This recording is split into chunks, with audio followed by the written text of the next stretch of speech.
I'd been on their trail for months, ever since they left their hideout in the Bighorn Mountains. Led by Butch Cassidy, they were a loose association of outlaws who robbed banks and trains from Colorado to Montana. Among them was the Sundance Kid, and that murderous hombre I was tracking, Roscoe Bob You were part Bryant. of that giant Pinkerton posse after the Wild Bunch? No, boy. A circus like that would have slowed me down. Besides, I wanted Bryant all to myself. I'd heard about a large shipment of gold being transported to Wilcox, Wyoming on the Overland Flyer. They blew the bridge with the intention of forcing the train to stop. Well, I assumed the Wild Bunch was likely in the still intact part of the train high above. So I had no choice but to make my way up through the passenger cars dangling down.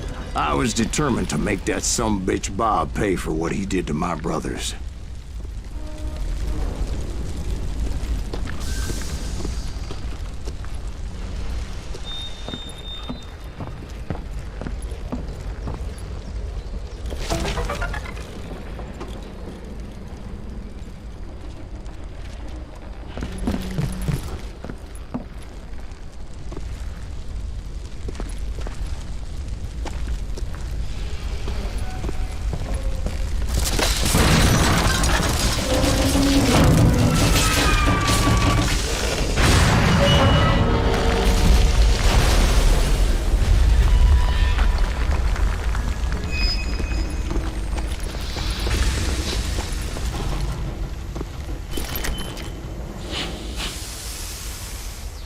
I found the device they used to blow the tracks, so I knew I was headed in the right direction.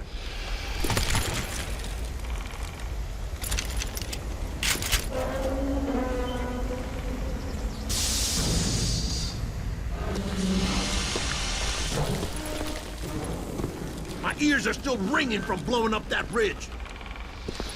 What'd you say? I can't hear a goddamn thing.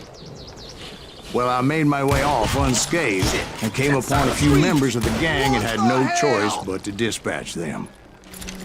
From there, I had to negotiate an even more precarious route.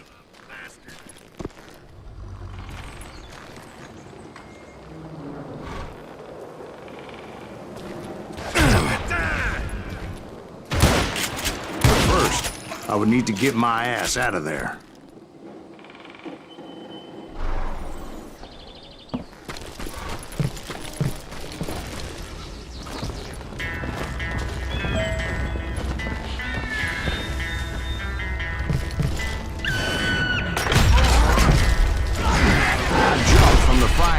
Into the fire as the train was clearly fixing to fall. I had found the gang, but in order to find old Bob, I needed to fight my way forward past a whole passel of desperados. Outside, inside, any way I could, I made my way towards my prey.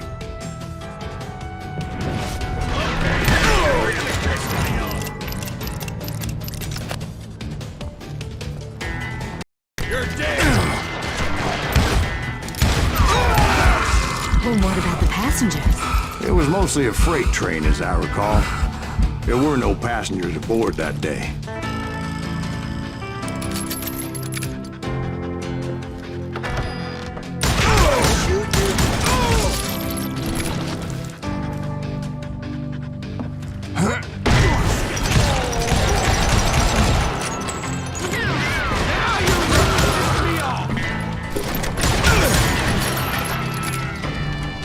Murderous bastard!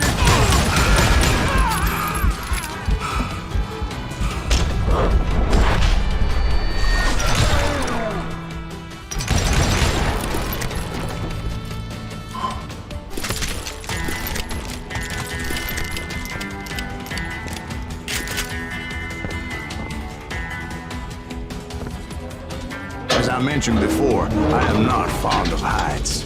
But I was too busy dodging bullets to worry about falling to my death. Odds were I was likely to die that day anyway. So I was determined to take down as many of those bastards as I could.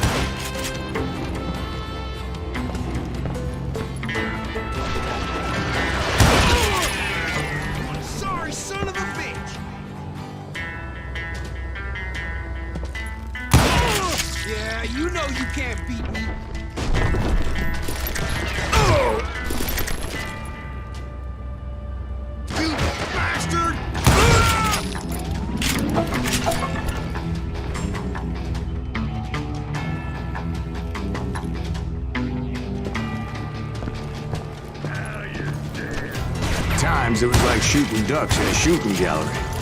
The only difference is these damn ducks shot back.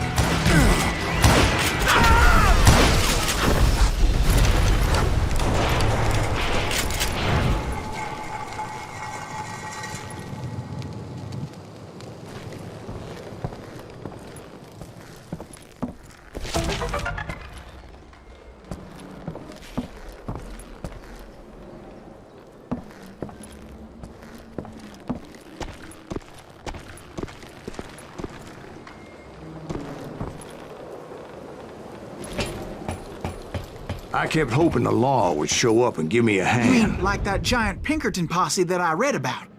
Did they come riding in, guns a-blazing to help?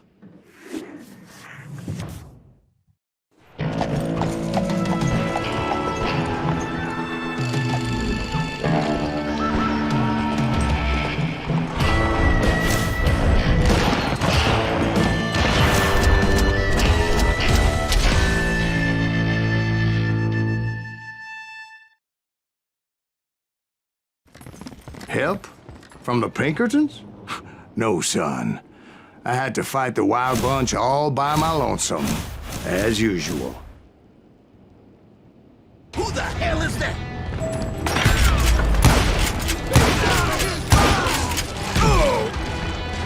Got cover! Retreat! Retreat! This asshole don't know who he's up against!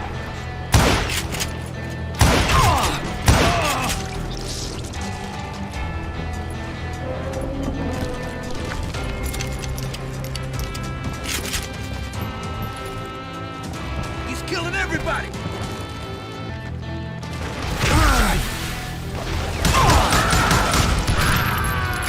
You ready for a belly full of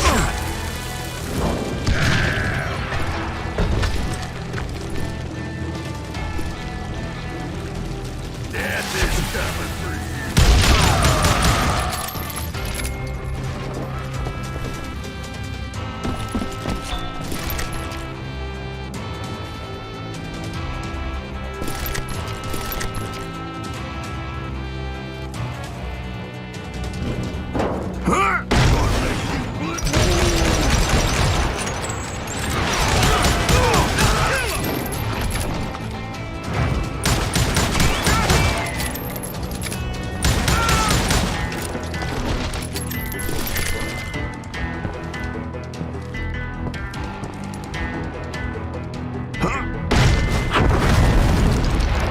My guess is those dime novels didn't portray this as it happened, did they?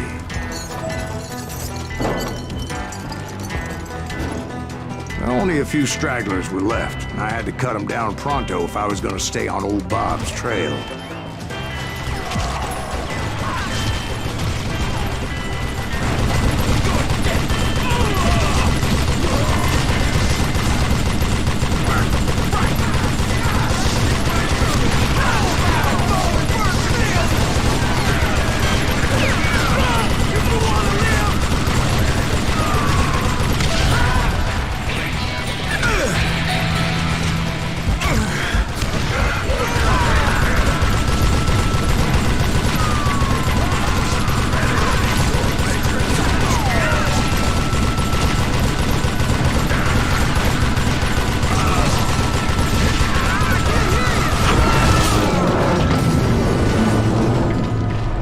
Once I silenced all those guns, I went searching for my nemesis, determined to finally have my justice. But the only survivor who welcomed me was George Flat-Nosed Curry. Who was he? Fastest gun in the gang. Right after Sundance, I mean. And Kid Curry, and maybe Elsie Lay. Though some folks might dispute that.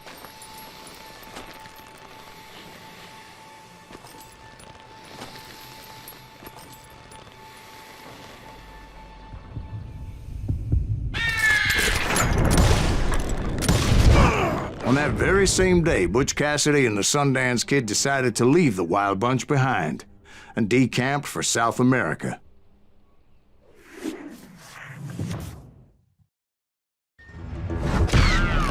They ended up living down there for many years, but I'm sure you already know all about that.